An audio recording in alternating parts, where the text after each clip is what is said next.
In this lesson, we're going to add bass chords to the 3 single bass notes that we learned in the previous lesson. If you recall, you find the C button by finding that little rhinestone in the middle of the keyboard and put your middle finger on there. And if we line up our index finger and fourth finger with the middle finger in that line, we'll have C, F, and G. If we move our fingers just down, and by down I mean towards our palm, towards the bottom of the accordion, we now have major chords. And they line up with the single bass notes we were just playing. This is a single C note. Then I move my finger just down. I now have a C major chord. A chord is 3 or more notes played simultaneously. But on an accordion, you only have to press one button to do that. If I find my G button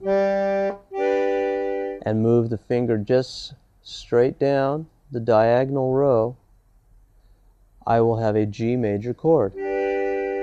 Same with F. F, F chord.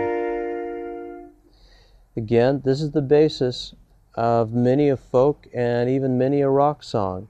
This is called a 1-4-5 pattern. In rock music, with rock musicians, you'll hear this a lot. The C in this case is 1. The F is 4 notes away from C, so that's the 4.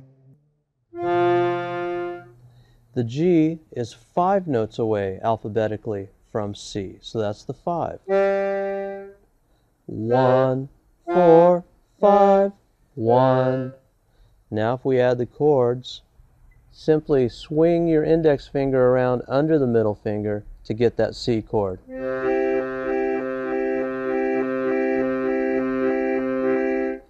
Now we can move both fingers up for the G chord.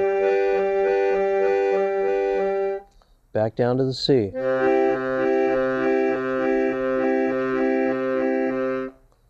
Down to the F. Here's a trick. Skip the C, go to the G, play the C again. This is the basis of many a song, and now you can play in any key because anywhere you start can become 1. You can just go down 1 to 4, skip 1, go up to 5. Back to 1. This is the beauty of the accordion and why it's a favorite folk instrument. And that is the basics of moving from bass notes to chords. In our next lesson, we're going to create the classic accordion oompa sound by moving 3 fingers at once on the bass side.